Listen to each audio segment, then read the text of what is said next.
Estamos apresentando Plenitude, numa nova temporada. A apresentação Iraci Campos. Olá, como é bom estar com você. Que delícia receber você aqui na nossa salinha, onde a gente pode fazer um bate-papo muito especial, muito gostoso. Então, fique ligado, conectado, mesmo porque vem nova temporada aí, tá? Uma nova temporada, um programa totalmente modificado e você faz parte desse dia a dia do nosso programa com muito amor, com muito carinho para você. E hoje, lógico, não podia ser diferente. Nós vamos falar de um tema muito especial, o especial da Páscoa. Você sabe o que é Páscoa? Será que Páscoa significa só aqueles ovos de chocolate, dia de comer muito chocolate, pronto, acabou? Mas, afinal de contas, qual é o significado do ovo também? Para falar sobre isso, nosso convidado querido e especial é Ricardo Cury. Seja bem-vindo ao nosso programa, Ricardo. Tudo bem, Iraci? Tudo em paz. Nossa, vamos falar de coisa boa, falar de Páscoa. A pessoa já pensa logo em chocolate, né? Coelhinho da Páscoa, toda aquela coisa. Mas a Páscoa é muito maior do que isso. E eu espero que aqui no programa a gente consiga conversar sobre todo o simbolismo por trás. Você falou do ovo de Páscoa, mas e o nosso querido Jesus nessa história, né? Nosso mestre Jesus. É a data da ressurreição dele, que ele aparece novamente em espírito para os seus apóstolos. Então, e o que acontecia antes disso? A crucificação, que foi na sexta-feira, esses diazinhos ali de espera. A Páscoa, ela data de que época? Muito antes de Jesus? Como que é isso? Olha, a gente tem a Páscoa dos judeus, que é lá atrás, né, que simboliza a passagem, né? Páscoa vem de passagem, em que o povo fez a travessia do Mar Vermelho e se viu livre do Império Romano, da escravidão, exatamente. A gente traz isso também, aí virou uma data católica, né, cristã, católica, judaico-cristã, digamos assim, e porque a gente comemora também a crucificação de Jesus foi nas vésperas da Páscoa, pouquinho antes da Páscoa. Então, a gente, obviamente, vai precisar entender isso. Tanto que os judeus precisavam finalizar todo o processo de Jesus, o julgamento, a condenação e a sua crucificação antes de entrar no dia da Páscoa. Por isso que as coisas foram muito, assim, corridas, né? A gente tem, por exemplo, um Jesus que entra lá no domingo anterior, que a gente chama de Domingo de Ramos, ele entra em Jerusalém com toda aquela pompa, todo mundo gritando, né? Esse é o rei dos judeus, Hosana nas alturas e tudo mais. Aí vai entrando Jesus em cima de um jumentinho, seus apóstolos. Todo simples, Todo simples, mas isso despertou, Iraci, ira nas pessoas, inveja naqueles que estão, os sumos sacerdotes, os que estão ali dominando, né, a religião da época. As autoridades. As autoridades, né? Eles não gostaram. Eles sabiam que Jesus estava entrando, faltando uma semana para a Páscoa. E um rebuliço em Jerusalém. Porque dia de Páscoa vai todo judeu para lá. Todo mundo ia para Jerusalém. Então a cidade ficava lotadíssima. O templo, então, nem se fala. Então todos aqueles seguidores de Jesus tinham a expectativa de que ele iria, na verdade, se revelar como o Messias nessa data tão auspiciosa e tiraria ali o Império Romano de cima dos judeus. Ele conseguiria libertar o povo judaico da escravidão, não é escravidão, mas sobre o Império Romano. E aí Jesus não faz nada disso, a gente sabe como é que foi a história, né? Então, esse Domingo de Ramos, né, que a gente conta aqui no Ocidente como o primeiro dia da Semana Santa, é o domingo. Lá no Oriente, não. É sábado antes desse domingo, que é o sábado de Lázaro, que é uma data interessante também de a gente pensar, que é quando Jesus ressuscita Lázaro, tira Lázaro de dentro do túmulo, e a partir daquele momento, os sumos sacerdotes decidem que Jesus tem que morrer de fato. Porque ressuscitar Lázaro, depois de dias ali de morto, que já era para estar... já estava 4 dias, né? Então... 4 dias. Então, assim, falavam, Jesus, ele já cheira mal. Tem certeza que você vai abrir esse túmulo? E aí Jesus chora, inclusive, a gente vê, uma das poucas vezes que você vê Jesus vertendo lágrimas no Evangelho, é uma passagem muito bonita, tá? Marta, Maria, que são as irmãs de Lázaro, e Jesus fala, Lázaro, vem para fora, e ele sai, né, todo enfaixado ali naquela coisa. E aí você vê muitos ali, quando a gente vai ler no Evangelho de João, a gente está lá no capítulo 11 do Evangelho de João, a gente já está quase chegando na Semana Santa, que vai ser a partir do 12 em diante, né? Então, o finalzinho do 11 é isso, a ressurreição de Lázaro. Muitos ali, naquele momento, se converteram para Jesus. Falaram, não, ele é, de fato, o Messias. A gente tem que seguir ele é o nosso Salvador e tudo mais. Imagina, nos dias de hoje, um homem chegar para uma pessoa que morreu faz dias, chegar lá no cemitério e falar, fulano, levanta, sai. Ele abre o caixão e fala, pois não, senhor. Tipo isso. Nossa, todo mundo ia falar, nossa senhora, ele é bruxo, ele é feiticeiro, coisa. Ele é Tanto que o pessoal depois mágico. Foi em cima de Lázaro. Como assim? Para saber se ele tinha alguma armação, alguma tipo coisa assim. tu tá fingindo que morreu? Tá amigo do Jesus aí, tá querendo né, encenar para cima da gente. Então, muitas desconfianças surgiram a partir desse dia emblemático da ressurreição de Lázaro. A gente está no sábado anterior, domingo de Ramos. E aí, alguns sumos sacerdotes conversam entre si, um grupo muito pequeno, restrito, como a gente tivesse uma salinha pequena, decidindo o futuro das coisas, sabe? Pessoas com muito poder, com uma caneta muito forte e com uma autoridade gigantesca e com interesses. Interesses esses também que tem com o Império Romano, de você poder ter a sua religião tolerada dentro do Império, rolava muitas moedas por aí, os negócios que aconteciam dentro do templo. Então, a galera lá de cima, o Anás, o Caifás, né, os doutores da lei, eles não queriam que Jesus continuasse, porque as pessoas estavam deixando de cumprir aquele catatal de leis e de preceitos que foram acrescentados, né, para seguir toda a risca e arrecadar muitas moedas para o templo. Sim. E seguir Jesus com amor e com fé. Que não precisava arrecadar nada, pagar nada.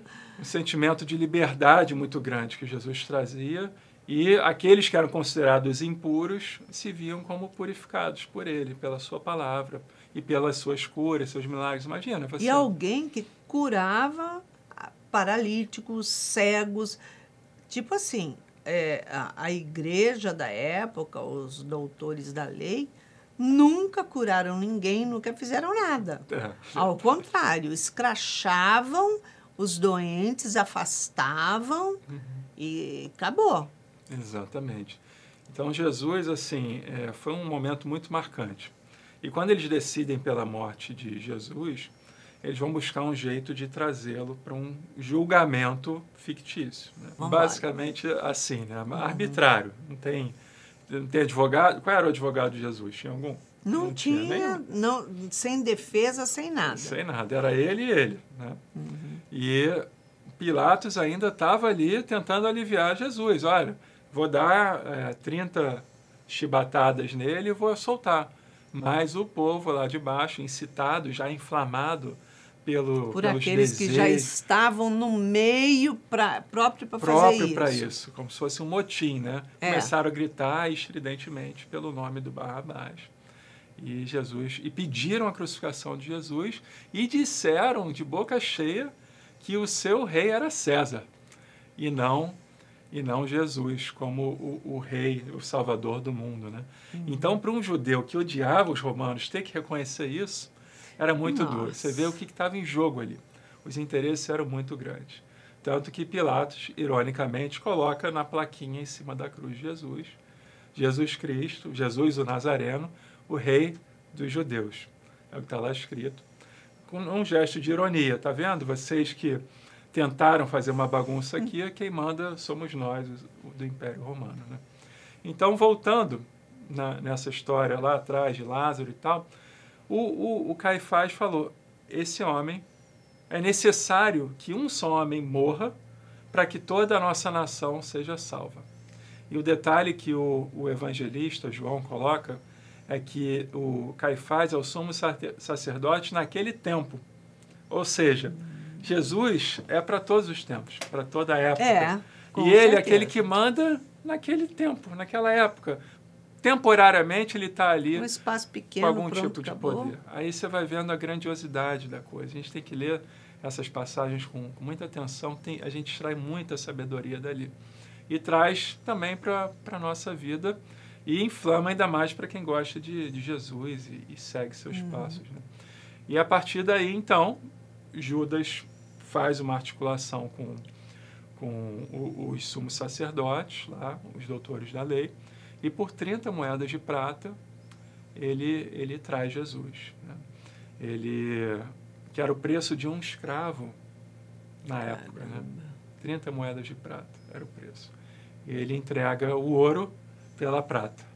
Ele dá o infinito, o vasto, o eterno, o amor profundo por moedas de prata que não vão dar para nada, para ele consumir. Não valia nada. Apesar de que dizem que Judas, no fundo, quando ele fez isso, ele amava muito Jesus, ele acreditava que era a chance que Jesus ia ter de estar ali na marca do pênalti, na cara do gol, e mandar descer as legiões de mensageiros do céu e acabar com toda aquela brincadeira do Império Romano.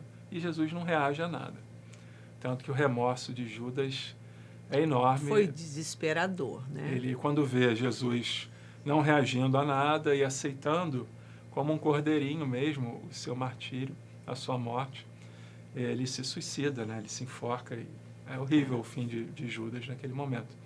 Mas o interessante dessa história também é que Jesus, ele entra, então, no Domingo de Ramos, e aí a gente tem algumas comemorações até chegar na Sexta-feira Santa. Por exemplo, segunda, terça-feira dessa semana, são dias de muita reflexão, de muita meditação, de você tentar se colocar um pouco no que estava acontecendo ali, nessas tramas todas que estavam sendo articuladas por trás, enquanto Jesus estava sendo ovacionado pela multidão, que vai ser a mesma que lá depois, uma semana depois, vai gritar pela morte dele, né, pela sua crucificação. E muitas pessoas também associam esses dias com a procissão. Então, tem muitas procissões que acontecem em vários lugares do mundo, em várias regiões, pessoas que fazem como se fosse a Via Crucis mesmo. Eles saindo lá do pretório e indo até o Calvário. Movimentos de rua, né? Nesses dias é muito comum de acontecer. Nossa, é muito doloroso. Nós estivemos lá e passamos em toda a Via Cruz dele. É no meio de um comércio absurdo, uma rua estreitinha demais, com um comércio dos dois lados, e você vai passando assim na porta do comércio. Não tem calçada, não tem nada, é aquela ruazinha estreitíssima. Nossa. E aquela gente com todas aquelas coisas penduradas na porta, vendendo, e gente oferecendo, e gritando, falando. Olha, é uma coisa... E ele passou ali exatamente para mostrar para o povo, né? Olha só, isso que dá você querer enfrentar, querer tomar uma atitude, ou seja, não vá contra a nossa vontade, a nossa lei, porque você acaba crucificado. Exatamente. Olha, é terrível aquilo. Eu imagino. Eu queria ter curiosidade de saber como é que é o mundo espiritual ali, né? Se eles fazem algum tipo de proteção espiritual, porque é um lugar muito histórico, muito sagrado. Muito, né? muito. Tem a equipe espiritual que trabalha ali é de todas as religiões. É incrível. Eles transitando por ali, fazendo quase que uma corrente naquele meio, onde fica o comércio dos dois lados, assim, e bem no meinho você vê como que um caminho de luz, e ali passam e trabalham mentores espirituais de diversas religiões. Não tem bandeira nenhuma ali. Você vê que tem católicos, tem espíritas, tem evangélicos e outras religiões que a gente nem sabe qual é. E ali trabalhando e levando aquele consolo, aquele socorro, porque quem está passando por ali na busca, né, de fazer as vias onde ele passou e ir até o final, onde ele está sepultado, a pessoa está buscando conhecer o mundo crístico, a iluminação, né, o lado espiritual. E ali a equipe toda trabalhando. É a coisa mais linda. É como se ele pegasse o sentimento, a emoção de cada pessoa e levasse como um pedido. Nossa, que lindo era assim. É a coisa mais linda, é a coisa mais linda. É emocionante. Eu não via... chegou um momento que eu não via as lojas, que é uma colada na outra. É uma confusão aquilo, comércio, né? Nossa, é uma confusão. O espaço dessa rua, muitos lugares não chega nem dá para passar um carro ali dentro. Imagina, tão estreito que é. Imagina o tumulto que deve ter sido, né? O rebuliço. É. Você vê, nessa via sacra, você tem marcos assim importantes. Por exemplo, Jesus, ele é muito homenageado pelas mulheres, que elas choram e imploram, né, pela vida de Jesus. A gente tem alguns pontos específicos assim nessa Via Crucis. Quando ele cai, ele vê Maria, mãe dele, né, que o ajuda a levantar no momento. Quando ele está com a cruz muito pesada e pedem para um passageiro lá, que é o Simão Cireneu, a ajudar a carregar a cruz de Jesus até chegar ao Calvário. Uma cruz de mais de 30, 40 quilos, né? Imagina você conseguir arrastar um toco de madeira enorme desse. Já depois de perder muito sangue, que ele passou por 39 chibatadas, né? Que arranca pedaços da pele, da carne, ossos. É uma coisa horrível. Jesus já estava muito cansado, muito desgastado, já com uma coroa de espinhos em cima, né? E ali ele sofreu. Tem também uma imagem muito bonita, que é a de Verônica, que é uma mulher que leva uma toalha para Jesus secar o rosto, né? Nossa. E aí fica o rosto de Jesus nessa toalha, que virou uma relíquia também. Realmente é muito lindo. Imagina a dor de uma mãe acompanhando um filho, passando por aquela situação, aquela condição, arrastando aquilo, e é um sofrimento dilacerante, né? E ela sem nada poder fazer, de mãos e pés atados ali. Tem gente que fala assim, né? Aquele filme do Mel Gibson, é isso? Isso. A Paixão de Cristo. Isso, é muito violento. E você acha que foi o quê na época? Foi exatamente aquilo. Exatamente, porque as chibatadas tinham aquele negócio que parecia uma estrela na ponta. Sim, como que arrancava pedaço. Arrancava pedaço. Então, aquele filme, eu acho que não tem nenhum outro que seja tão verídico a dor ali, né? O sofrimento, a maldade, a violência, quanto esse. É pura verdade. Sem dúvida.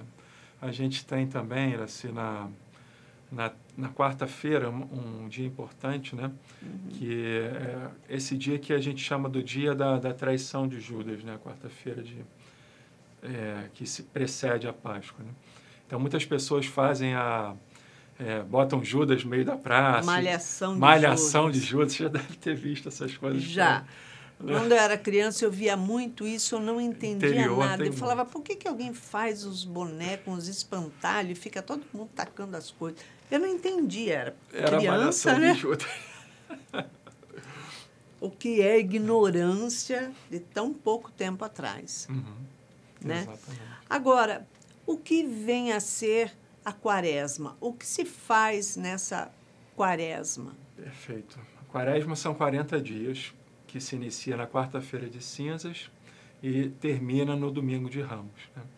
Para lembrar os 40 dias e 40 noites de Jesus no deserto, em que ele fica lá em jejum e oração profunda, em comunhão com o Pai, e lá ele é tentado, né? E depois ele desce de lá, depois de resolver as tentações com o diabo, e ele inicia o seu ministério. Esses 40 dias é um convite para nós, na quaresma, buscarmos também essa interiorização, esse mergulho em nós mesmos, com meditações, com orações, com vigílias, com os nossos jejuns. Tem muita gente que faz promessa na quaresma. Ah, não vou comer açúcar na quaresma. Tá bom, você vai ficar 40 dias sem comer e 325 comendo. Não resolve muita coisa, né? O ideal é você pegar esse espírito de abstinência, até de caridade também. Muitas pessoas se organizam para fazer grandes movimentos de caridade. É um período que as pessoas poderiam se estimular mais e lembrar da escassez, da falta, da mortificação do corpo. Você vê, na própria quarta-feira de cinzas, o nome já sugere isso. Do pó nós viemos, do pó nós voltaremos. Nós não, que somos espíritas, nós, pra gente não pega. Mas é uma ideia de que o quê? Esse corpinho lindo que a gente tem vai acabar. E a gente tem que refletir sobre isso, sobre a finitude das coisas, sobre a finitude também dos nossos prazeres, dos nossos vícios, de tudo aquilo que a gente está ainda entranhado, envolvido e que a gente não vai levar quando a gente abandonar esse corpo, desencarnar, a gente vai deixar tudo aqui. Então, para a gente não ter problemas no mundo espiritual, que a gente faça essa grande quaresma real mesmo da nossa vida. Então, é um símbolo importante para nós espíritas, serve muito mais para isso também. Quais são as coisas que eu posso abrir mão, que já não me interessam mais? Eu abro o meu armário e tem uma quinquilharia de roupas lá, um monte de coisa mofada, amontoada, que não serve mais para nada, nem cabe mais em mim. Ah, quando eu emagrecer, eu vou usar. Já ouviu falar disso, né? E como? Então, assim, a ideia é a gente refletir. Peraí, tem que ter um esvaziamento. A ideia da quaresma é que a gente se esvazie e espere essa Semana Santa, esteja preparado para isso. A gente ama Jesus e a gente sabe do sofrimento que aconteceu ali. Foi muita dureza, é o que você falou do filme, é aquilo mesmo, muito pesado. E nós, como cristãos, a gente se sensibiliza, a gente sente alguma coisa. Então, é um preparo importante a quaresma para a gente chegar nesse domingo de Ramos mais leve, mais consciente das coisas, sabe? Às vezes a gente fala que é espírita, que é cristão, que é evangélico e tal, mas só de boca. A gente pratica pouco o que está escrito lá, pratica pouco aquilo que é importante para nós. Com certeza. A religião ela tem que ser aplicada, né, Iraci? A gente ficar só nos livros e só no mundo das ideias e achar legal e buscando um conhecimento somente na nossa cabeça, não resolve tudo. A gente tem que trazer para a prática. Para a prática, nosso exatamente. Coração, a gente vai ver uma pessoa em dificuldade, a gente tem o dever de ir lá ajudar.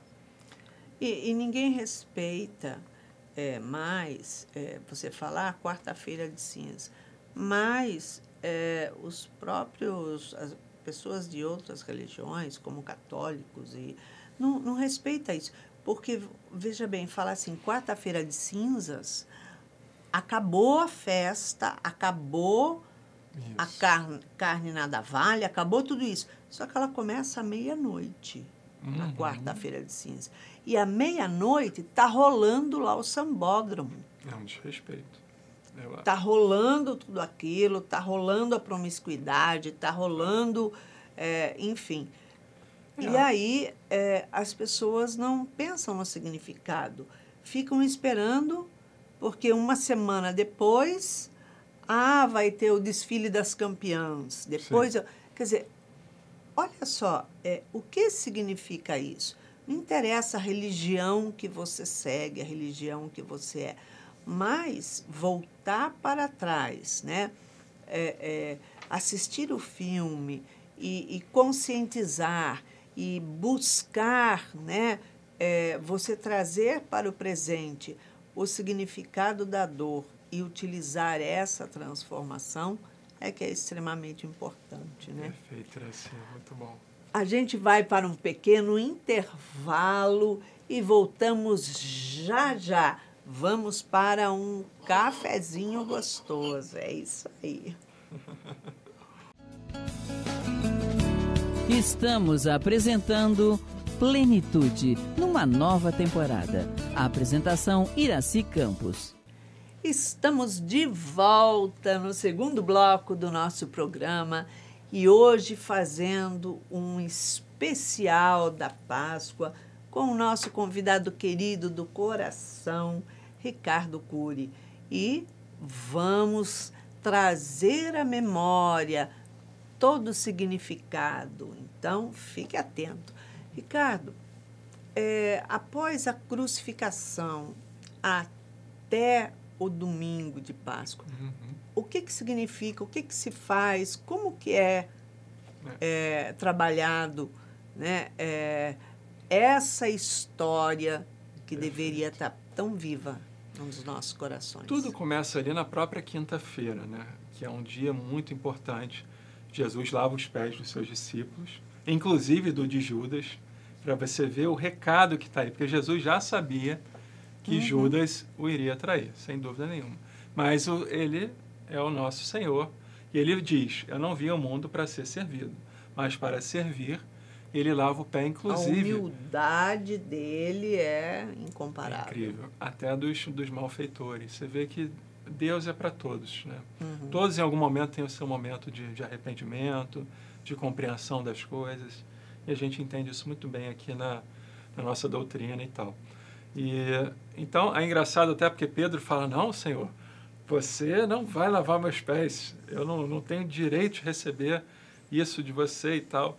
Aí Jesus fala assim, ô Pedro, se você não aceitar que eu lave seus pés, você não terá mais parte comigo. Aí Pedro fala assim, não só os pés, mas a mão e a cabeça. Ele se entrega. Pedro era hilário, né? Hilário. Porque aí depois ele fala, né? Ah, Jesus, para onde você está dizendo que você vai, eu vou com você onde for e tal. Ele dizendo assim, né? Com ímpeto. Aí Jesus olhou para o Pedro e falou assim, Pedro, antes que o galo cantar 3 vezes, você vai me negar. Né? Você vai me negar 3 vezes antes do galo cantar, perdão. Essa que é a fala de Jesus. Então, a partir daí, a gente tem o lava-pés, na quinta-feira, e a gente inicia a Santa Ceia. Né? Nessa Santa Ceia, Jesus aponta o seu traidor, dando um pedaço de pão molhado. Ele indica que esse é o que irá trair. E, a partir daí, Judas sai já à noite, na quinta-feira à noite.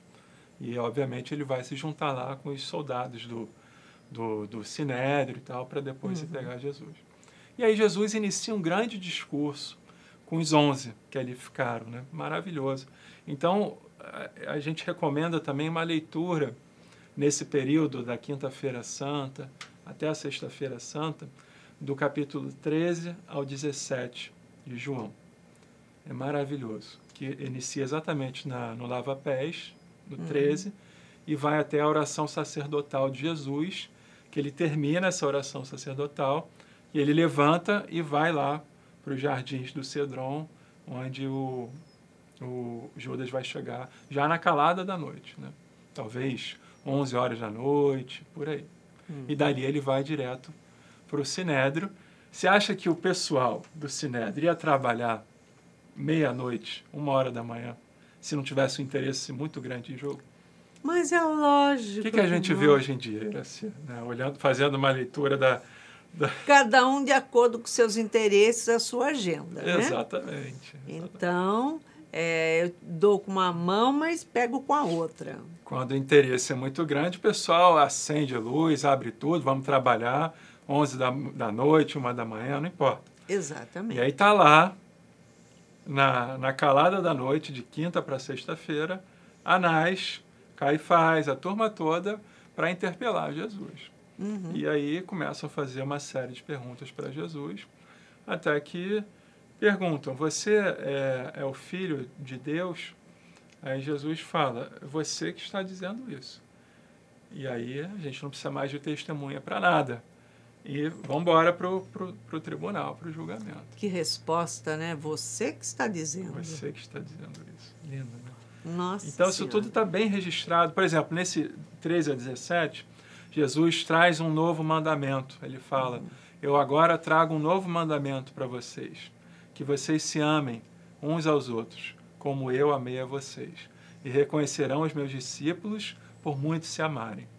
Então, os apóstolos trazem isso exatamente para nós aqui, né? Como é que a gente reconhece a nossa congregação, a nossos irmãos espíritas, cristãos, pelo amor que tem que haver entre nós? Essa é uma lei de Jesus. Ele estipulou isso antes de partir. É o amor, é o respeito, é a compaixão, né? Ser solidário. Mas, embora ele tenha mostrado isso, apresentado isso, dado exemplos sobre isso, a gente não vê isso quase hoje em dia. Exatamente. E o pouco que acontece não é divulgado. Então, o que é divulgado? Divulgado são escândalos, são crimes, coisas tenebrosas, coisas pesadas, sofrimento. Mas o bem em si, que é aquele que ele ensinou a praticar, a gente não vê a divulgação. É verdade. Infelizmente. Porque isso não atrai ninguém, não interessa ninguém, né? E dentro de todo esse histórico, como é que começou a história do ovo de Páscoa? A história do ovo de Páscoa, isso vem do paganismo, né? O ovo, a tradição do ovo, né? E a gente traz isso nesse dia, representando também o renascimento, né? Por exemplo, o início da primavera, vamos falar que a gente está no hemisfério norte. O início da primavera é por aí, nessas datas, né? Então, eles coloriam os ovos assim, para mostrar que, olha só, está renascendo as flores, os frutos, tudo aquilo que tinha sido destruído pelo inverno e as outras estações, agora volta a viver. Então, o simbolismo para a Páscoa, digamos assim, fica interessante, né? Quando a gente entende que o ovo, ele é como o túmulo de Jesus. Você vai abrir em algum momento, o túmulo vai estar vazio. Jesus não vai estar mais lá, só vai estar seu linho, tudo aquilo que ele foi envolvido, né? O pano que cobriu Jesus e tal. E como o ovo, você abre um ovo de chocolate, por exemplo, é um ovo vazio. Ele é oco, né? Oco. A ideia é isso, né? Para você entender que ele está vivo, ele vive. É um sinal também de fartura, de renovação. A gente pode trazer por esse lado, né? Então, a Páscoa... O ovo em si é para...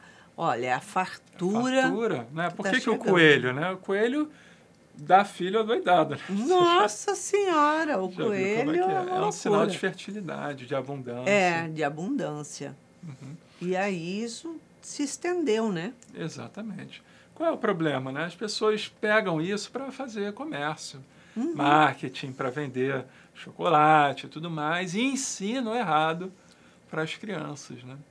Então, parece que o mais importante da Páscoa é um coelhinho que vai te dar um ovo de chocolate. Como no Natal, o mais importante é o Papai Noel que vai te dar um presente. E a gente vai perdendo o simbolismo mais cristão da coisa, né? E a gente tem que retomar isso de alguma forma, ensinar isso, como verdadeiramente são as coisas, sabe?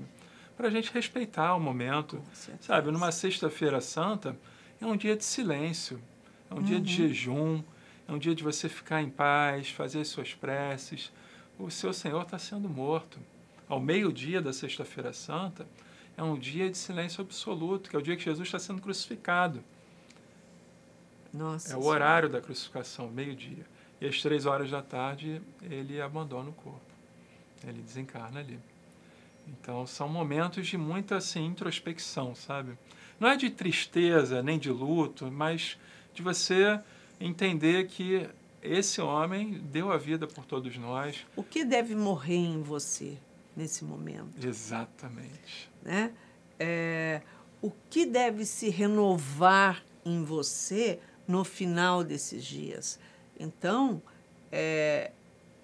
cada um de nós carrega muitas coisas que deveriam morrer na gente e não se espalhar, e não se estender, e não dar continuidade, né? Que são as nossas atitudes, os nossos orgulhos, o nosso egoísmo. São coisas que deveriam morrer na gente. A gente realmente mostrar, né? Olha, eu não preciso disso, eu não posso viver assim. Eu tenho que modificar isso em mim, né? Morre isso em mim para renovar e nascer uma pessoa nova, uma pessoa solidária, uma pessoa compreensiva, pacificadora, né? E isso a gente não vê, o simbolismo todo disso, a gente não vê em lugar nenhum. Perfeitamente. Né? Por exemplo, teve uma vez que, acho que foi em 2019, se não me engano, a Ana e eu, a gente quis fazer um jejum mais prolongado com orações. Na Quinta-feira Santa até o domingo de Páscoa. Então, a gente estava falando aí de 4 dias, né? E é impressionante, assim, quando a gente entra nessa sintonia e vive o Evangelho, como está escrito ali, como Jesus realmente nos diz, a gente vai lendo aqueles versículos todos do capítulo 13 ao 17 de João e fica se hidratando com água, praticamente sem se alimentar com nada, e muita meditação, muita oração.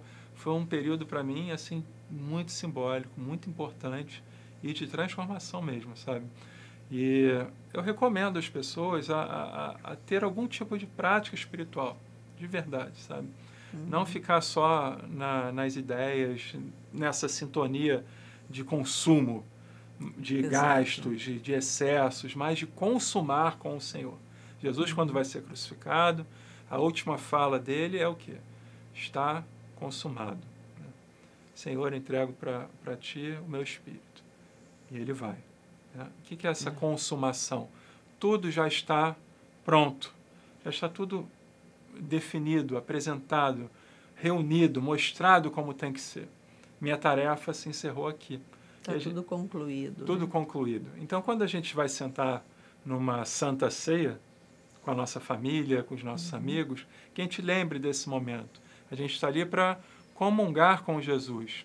Aquele pão, aquele vinho, que Jesus faz a representação também eucarística, né, que a igreja até hoje implementa, isso serve para a gente também. Né? Esse vinho que Jesus mostra é o sangue que corre no nosso corpo.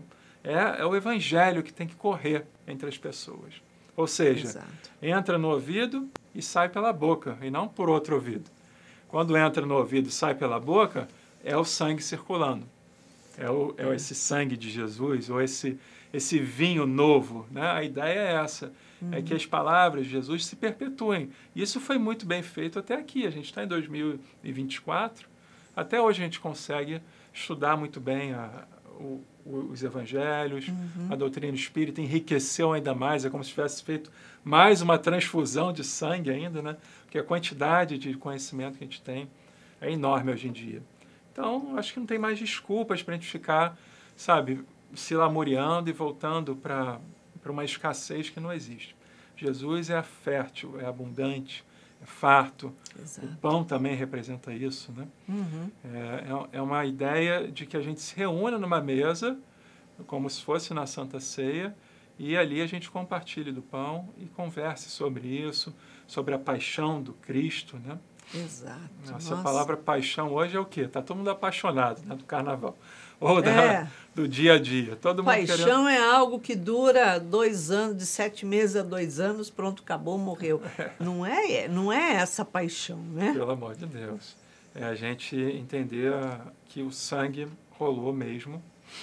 Jesus passou por muita dor, muita dificuldade ali, naquele momento.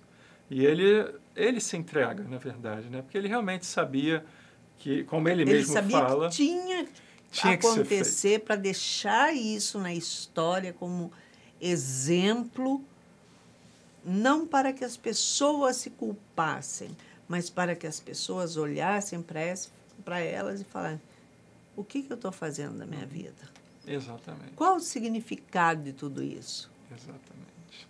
Então, imagina só, Jesus se salva.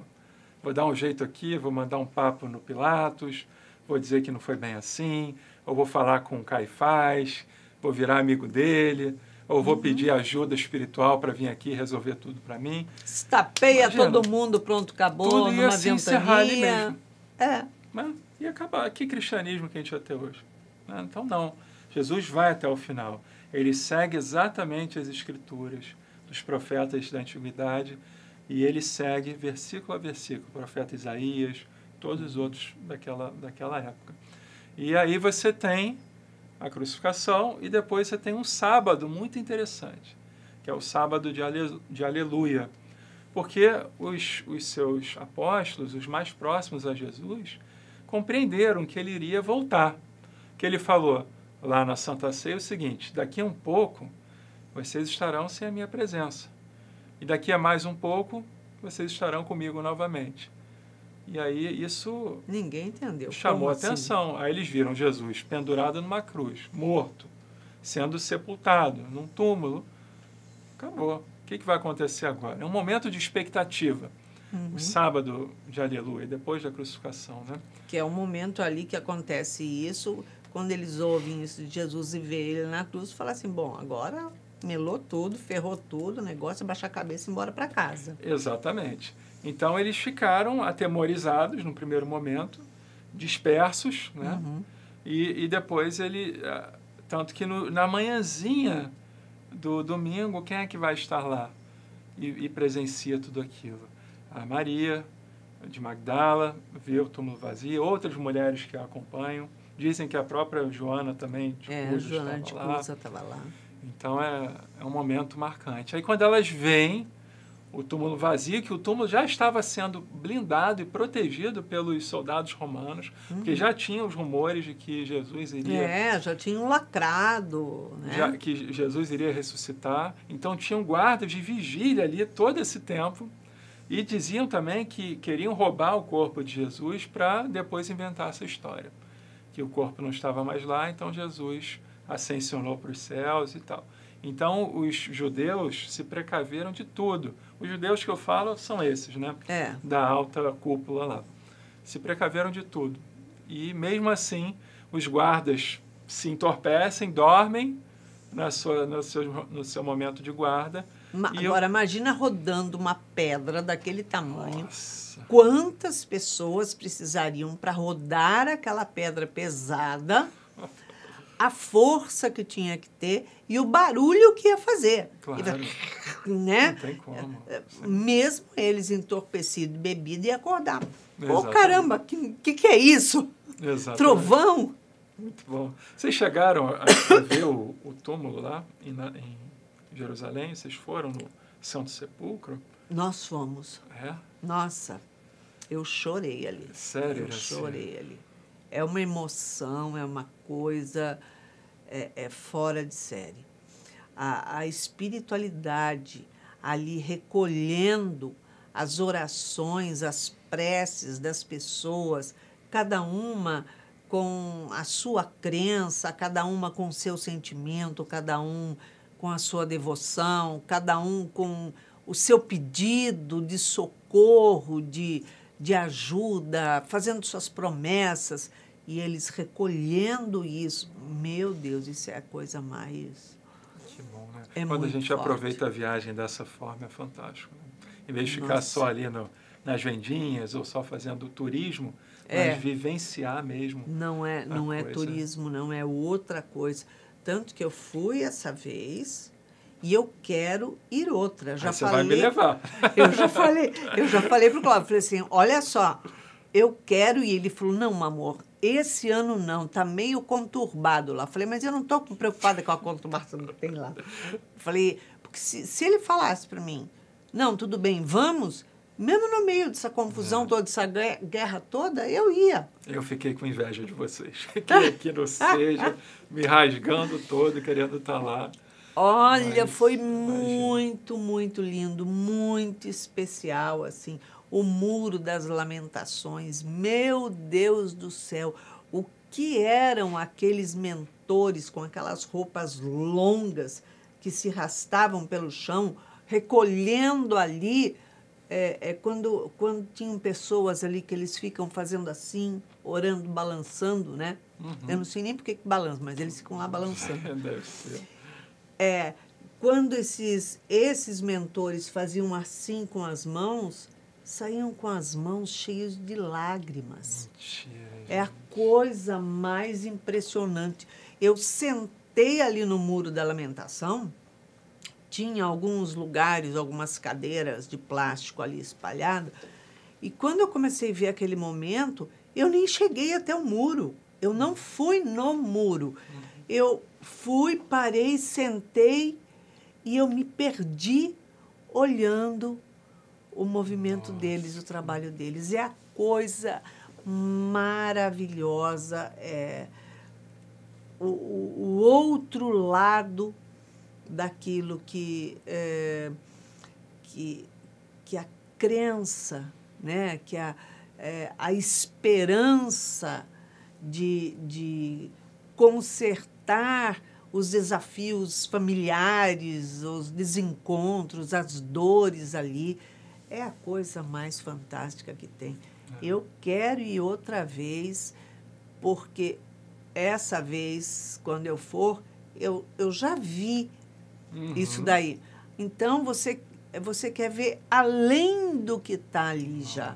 Né? Além disso, coisas que muitas vezes passaram imperceptíveis, porque eu fiquei estática na cadeira lá. Eu não me mexia. Os detalhes, né? Agora você vai ver mais a fundo. É fantástico. Fantástico. Vale a pena, né? Nossa, bom, é muito especial. É uma viagem que a gente deve fazer várias vezes. Sem dúvida, com certeza.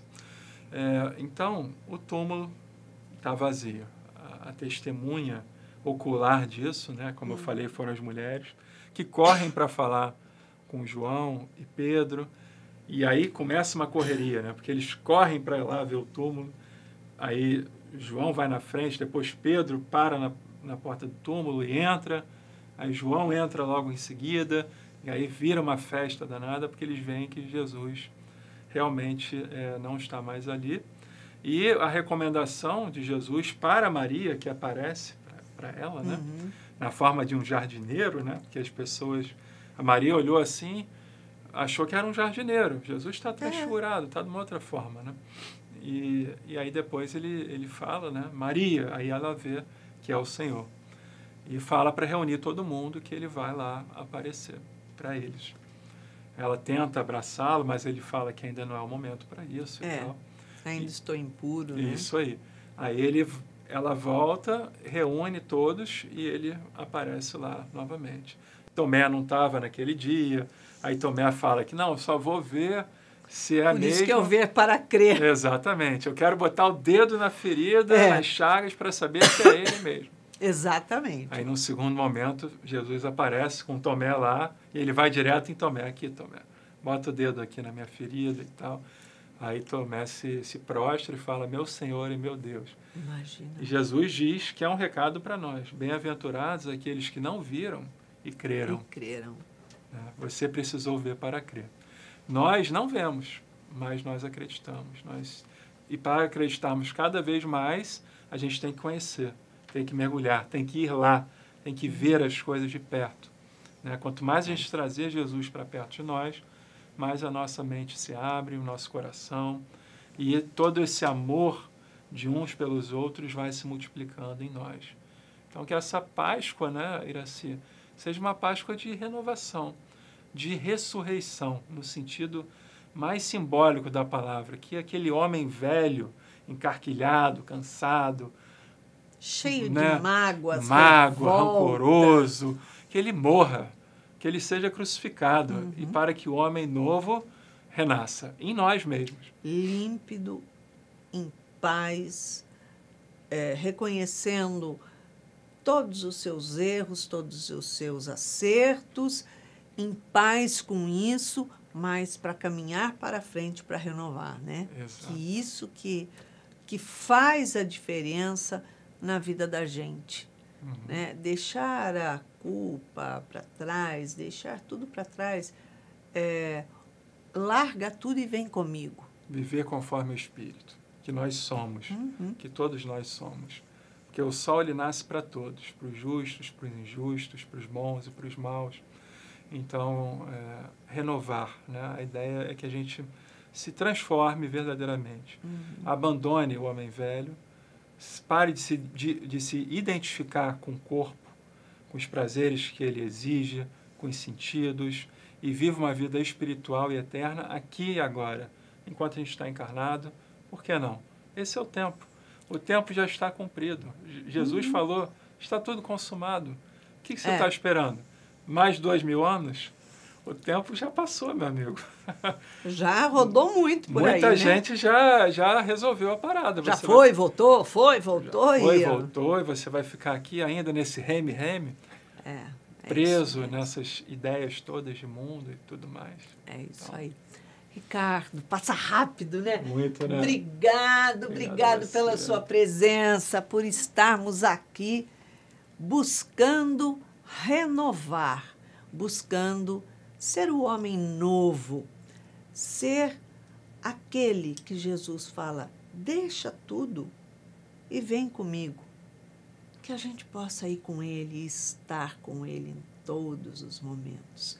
E para que você tenha uma semana de luz, de paz, de muita alegria, abençoada, esteja com Jesus no coração, na mente, nos olhos.